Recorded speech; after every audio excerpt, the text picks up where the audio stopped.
if you have been going from one relationship to another and you have been seeing a particular pattern in that relationship, you go from person A to B to C, and it has always been the same way that they have all been treating you, and you have been crying that you are heartbroken and all these things, and pointing accusing finger at them. You have been accusing them as the ones that are bad, treating you badly and all that.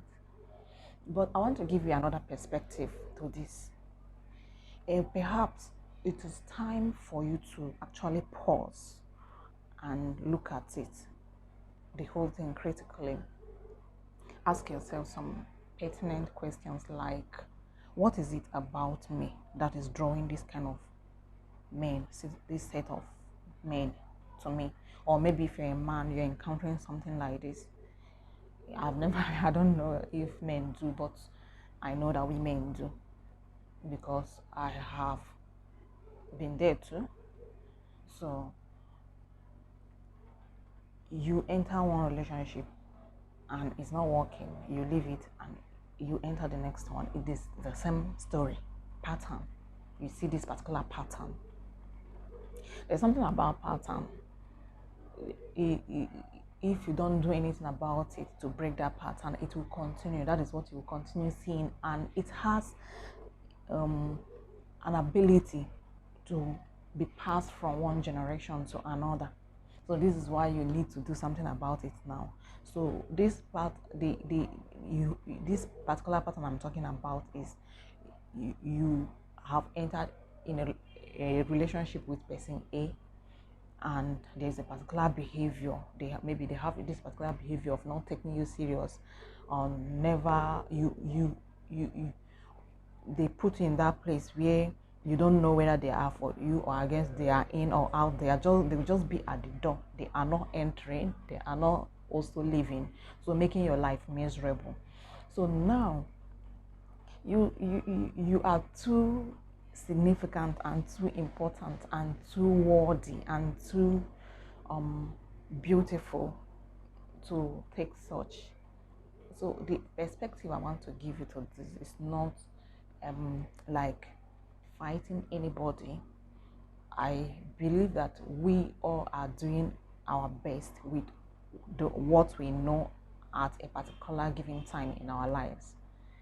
In the past, what you did, whatever you have ever done in your life, you did it with the best thing, with the best knowledge you had at that particular time. So now I want you to begin to look at your own life critically. What is it that you have been doing? What is it about you that they have been doing that is causing this kind of men to come into your life, or causing that kind of behavior from them? Is there in any way you are not living who you are?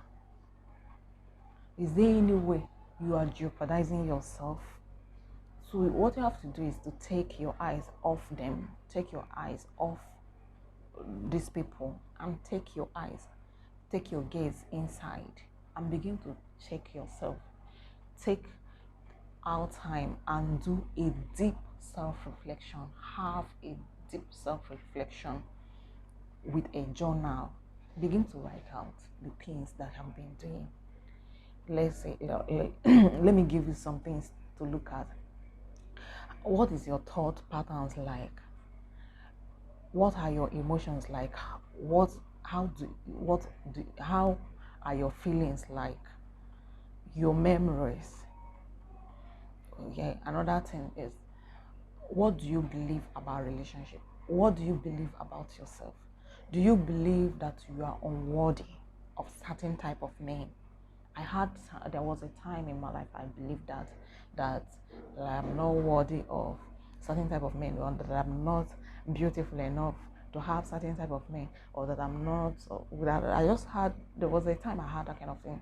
Now, not that anything has changed about me physically, but it is who I am within me.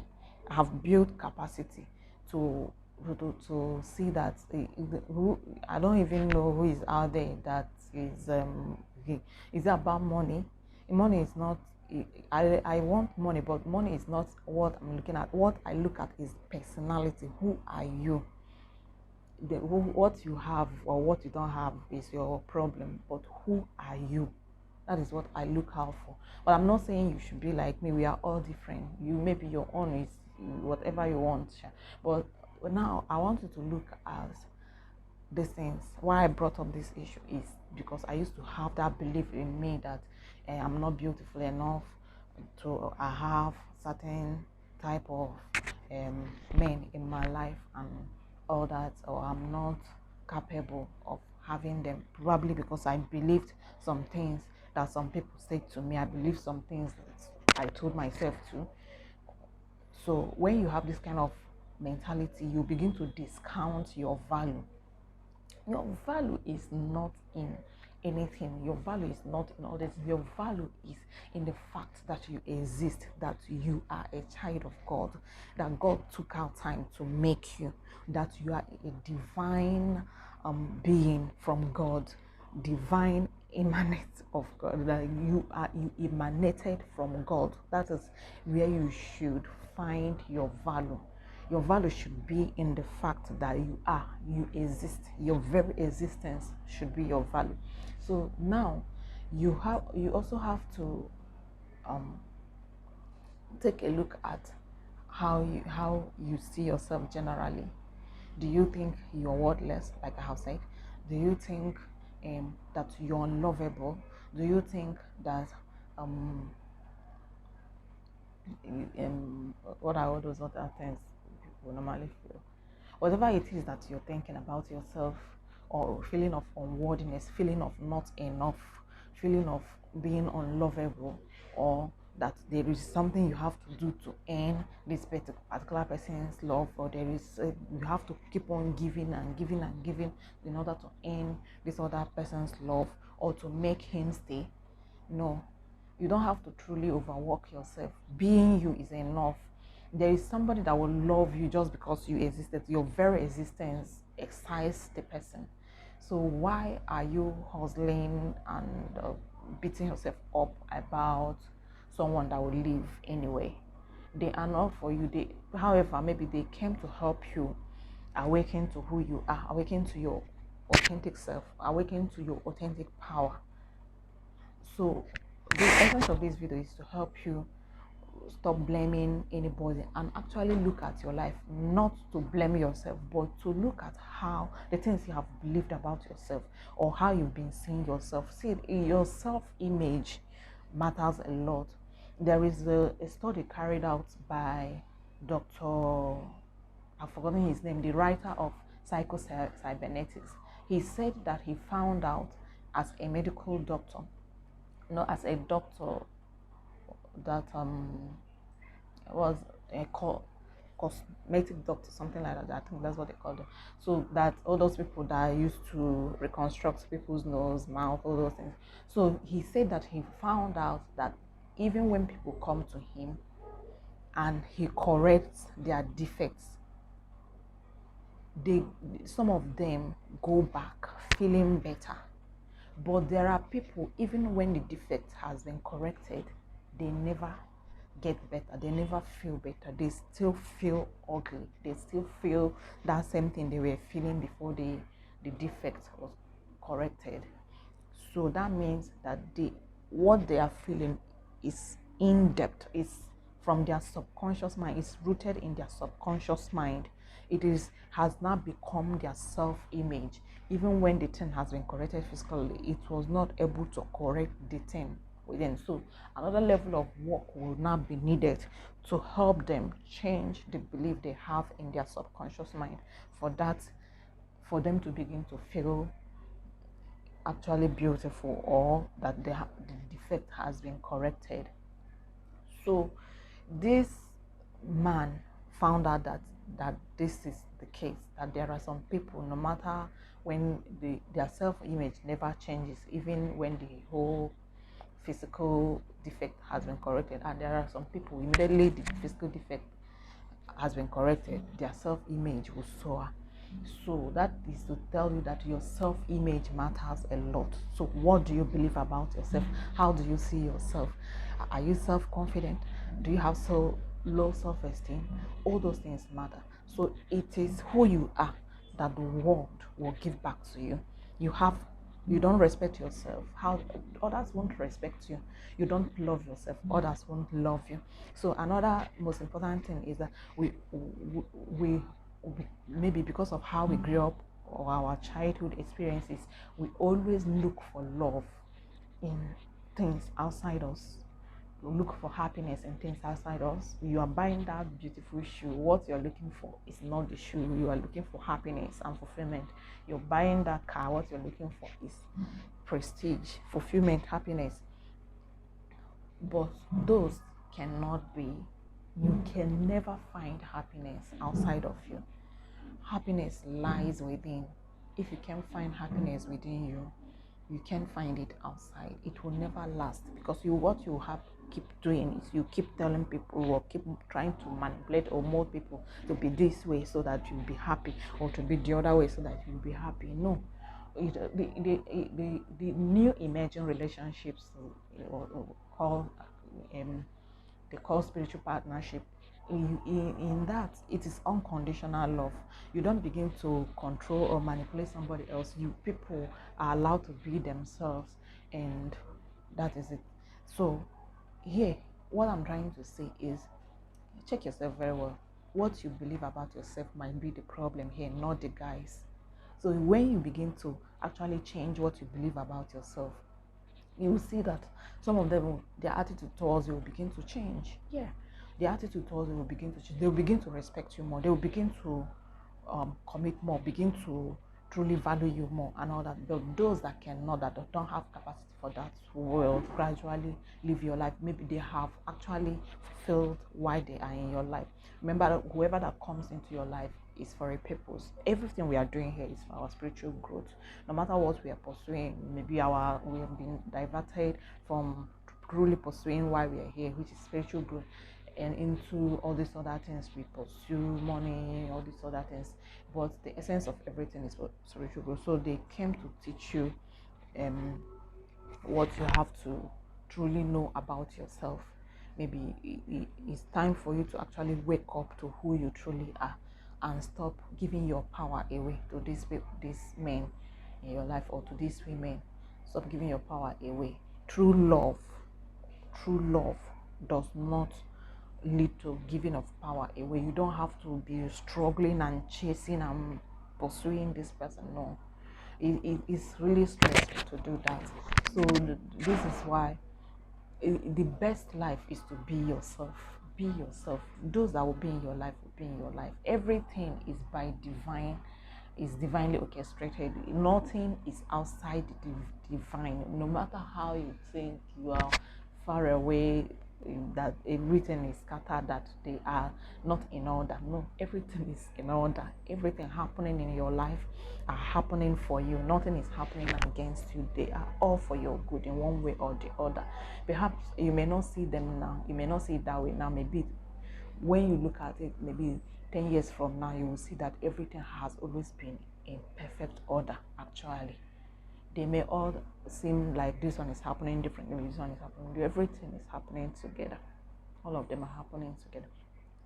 So I want you to get from this video this morning is to look at yourself. How have you been jeopardizing yourself? How have you been bringing yourself down? That is causing this other behavior from these people, because people are mirror for you to see yourself. Whatever they are reflecting back to you is who you are. They are reflecting who you are back to you. They are like, other people are like your mirror. If you want to truly know who you are, look at how people reflect and behave towards you. Like the there are some, I can be impatient at times, and when I'm stressed up, it increases. So I started working on myself about that. I told myself, if I am patient, will I die? I won't die. So those kind of situations that used to make me impatient, they will come. I will just be myself and handle the situation. So I discovered that people started also being patient with me. So it is who you are that people will reflect back to you. So now I want you to know that you are valuable, you are significant, you are beautiful how you are. Do not look at how Miss World is, or how Miss this one is, or how this other person is, or how you are is what beauty is. You are an important aspect of God. So how you are is just perfect. What perfection is just the way you are. You are very, very significant and unique and peculiar. So why discount your value? You are highly valuable, more valuable than gold. If you will just catch a glimpse of who you are, you will see that I'm telling you the truth. This is not motivation, this is the truth. So why do you discount yourself? Who told you that your value is in another person? That you must get validation from another person? Validate yourself. You are all that you have. You are your own number one fan. Fan your flames. You don't need anybody to do that. Most times, like myself, I am a simple and complex at the same time. I have this, I can, how to describe myself, paradox. There will be this simple side of me, there will be this complex side of me, that way. So some people don't really understand me, but it doesn't matter. I understand myself. Maybe I'm explaining something that I'm going through to someone, they won't understand it because they are not me. They have never been me, and they will never be me. So they don't really understand. So it can cause laughter and all those things. But what happens is that I understand myself, and that is okay. So even if nobody else understands, that is fine. So that is what it has to be for you. You don't need validation from outside. You don't need to be validated by people for you to know that you are, that you exist. Do I need to tell you that you exist to know that you exist? No. So that same way you know that you exist, that is how you ought to know that you are valuable. Just your mere existence should show you that you are valuable. So my dear sister, stop discounting yourself. You are just okay the way you are. All you need to do is to accept yourself. At one point in my life, I had to tell myself, look, you are Chiwendo, peace Nze. You can never become Bianco no, or become Genevieve Nnaji, or become all these people. Better be yourself and celebrate yourself. Treat yourself with compassion. Be non-judgmental towards yourself. Don't stop criticizing yourself. Forgive yourself. Love yourself. Honor yourself. Respect yourself. So you are all that you've got. It's becoming too long, so I will end it here by telling you that all you need to do is to take your ears inwards, reflect, journal, know who you are, what are your values, what do you actually want. Stop existing, begin to pursue those things you want, and stop existing within the expectation of others. Stop trying to live your life according to what people expect of you in the boxes they normally put us, even the societal boxes. Remove yourself from there and become your own, how will I put it? Take your power back from these places and begin to live your life fully. There is no law that says that your life has to be this way or the other way or this other way. Take your life out from these people where you handed it over to them on a platter of gold to begin to dictate what is good for you. Nobody knows what is good for you. You are the only one that you are the only one that can tell us what is good for you, and then we'll begin to follow that. Not me. I can't tell you what is good for you. All I am doing here is to suggest to you what is possible, or perhaps another perspective of looking at your life, so that you can begin to transform your own life. It is your own work to transform your life. Do your own work. I am doing mine. I have done and I'm doing mine. So do yours and liberate yourself from all these things. And nothing is an obligation. You mustn't be in a relationship. You can actually pause and get your life in order. Then then so that you can open up to attract the man that is really meant for you. So instead of hustling after, you sit back and attract. And you can attract if you are not who you are. Attracting only works when you are yourself. You are grounded in who you are. You are relaxed and you are grounded in who you are. Then hustling, you keep on hustling. You what you hustle after will always run away somehow. So this is my what has been I've had been having an urge to get out there. If in one way or the other there is maybe one thing at least you can pick out of this that will help you, I'll be very, very glad. I've done what I know I have to do, and oh, thank you all. And do not forget to comment what you think, or what maybe if you have any question or anything, do not forget to comment. God bless you all, and have a very beautiful week ahead. Bye.